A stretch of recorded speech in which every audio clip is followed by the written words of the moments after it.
সুন্দর দৃষ্টান্ত হচ্ছে আবু লাহাবের ইতিহাস। আবু লাহাব তিনি নবীজি মোহাম্মদ সাল্লাল্লাহু আলাইহি ওয়াসাল্লামের চাচা ছিলেন। এই নামটা আসলে তাকে দেওয়া হয়েছে, যার মানে ধ্বংসের পিতা। আর সে ছিল নবীজির ঘোর শত্রুদের একজন।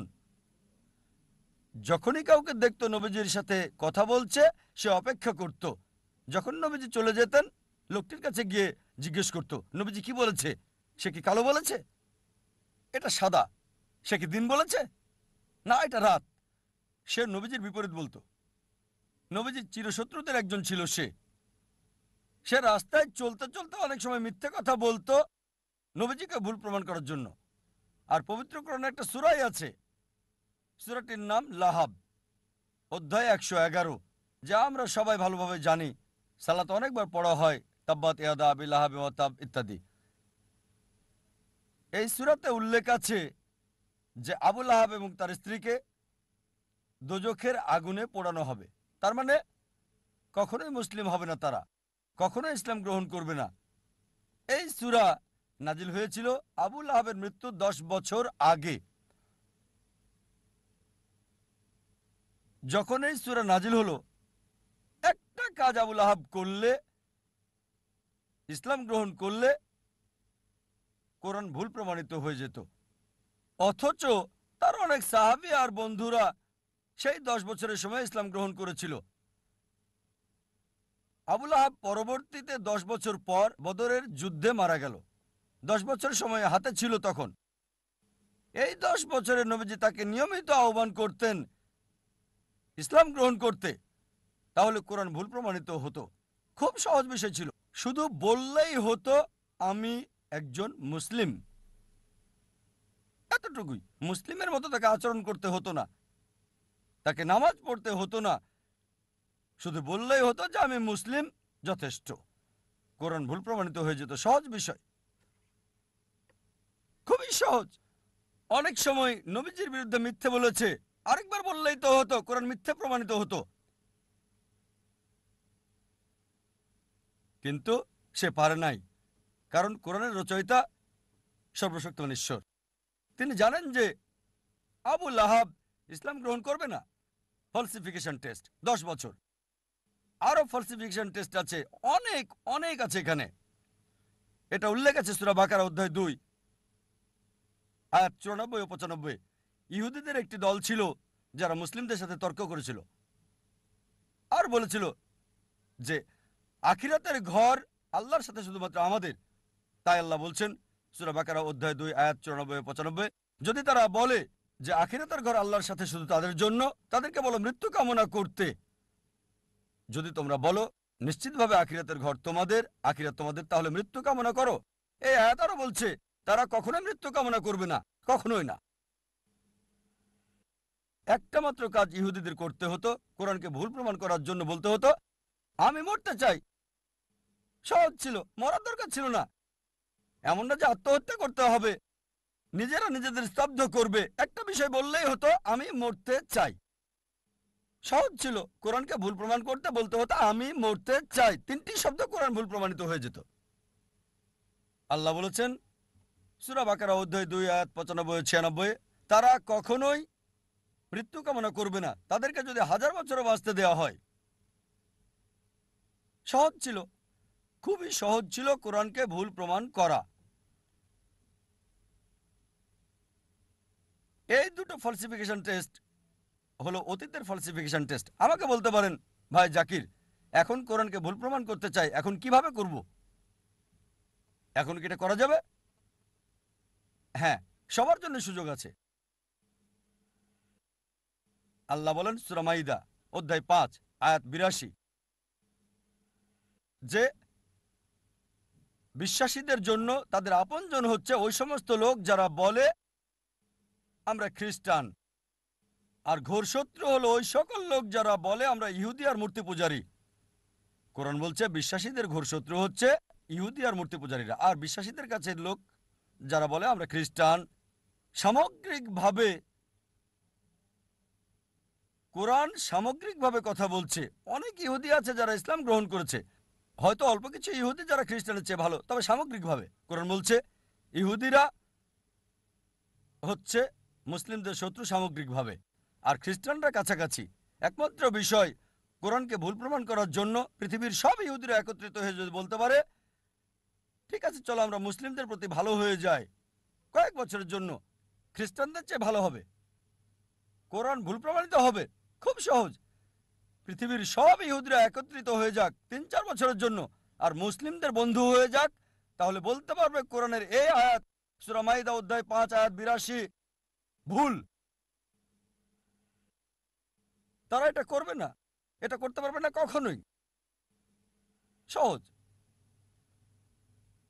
আরো ফালসিফিকেশন টেস্ট রয়েছে। হয়তো বলবেন যে আমি ইহুদি না, তাহলে কিভাবে প্রমাণ করব যে কোরআন ভুল? আল্লাহ এই সুযোগ সবাইকে দিচ্ছেন।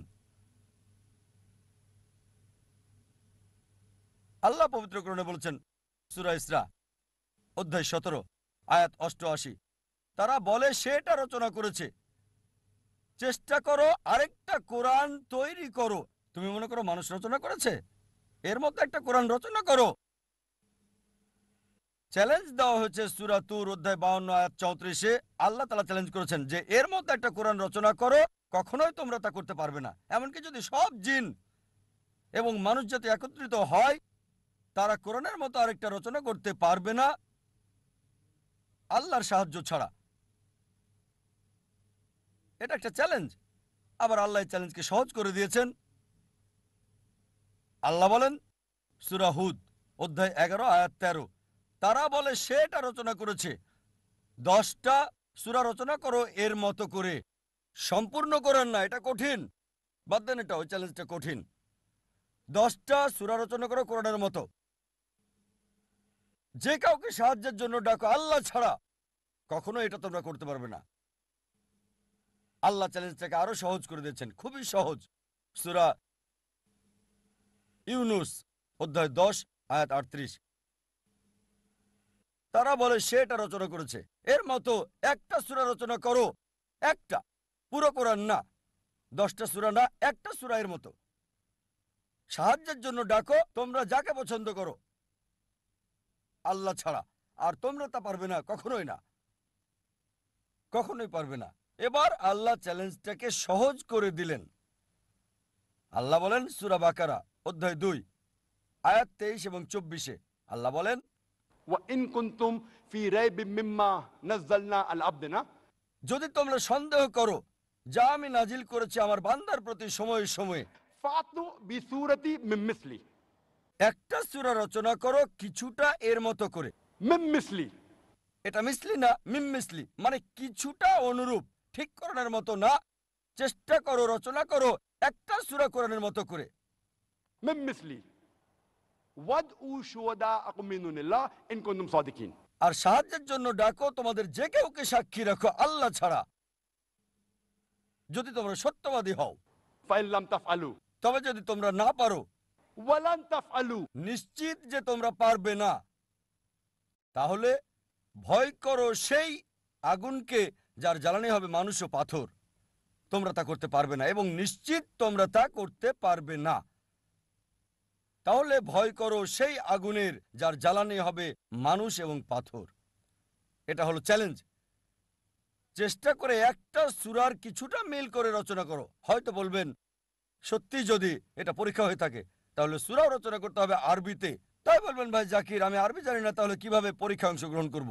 ঠিক আছে, যদি কোরআনের মতো সূরা রচনা করতে হয় এটা আরবিতে হতে হবে, ইংরেজিতে হবে না, ফ্রেঞ্চ হবে না, হিন্দি হতে পারবে না, উর্দু হতে পারবে না।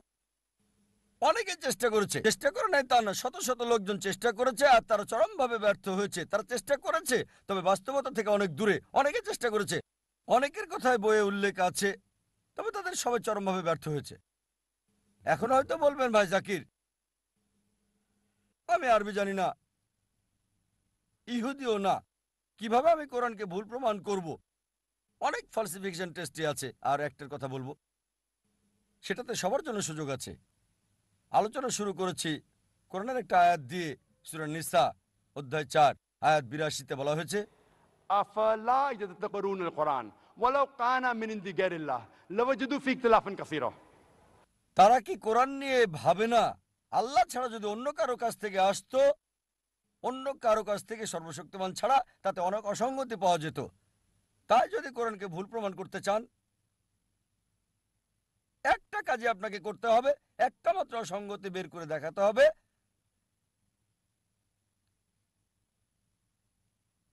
কেউ যদি কোরআনের একটা ভুল বের করতে পারে, কোরআন ভুল প্রমাণিত হবে। এমন না যে চেষ্টা করে নাই, অনেকেই করেছে।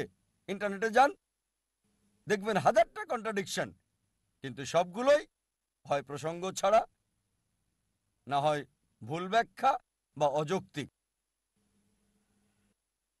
তাই এটাকে বলা হয় ফলসিফিকেশন টেস্ট। কোরআন বলে দিয়েছে কিভাবে এটাকে ভুল প্রমাণ করব। যদি ভাবেন আল্লাহর পক্ষ হতে না, ভুল প্রমাণ করতে চান, চেষ্টা করেন, একটা অসঙ্গতি বের করেন, ভুল প্রমাণিত হবে। এটাই হচ্ছে ফলসিফিকেশন টেস্ট।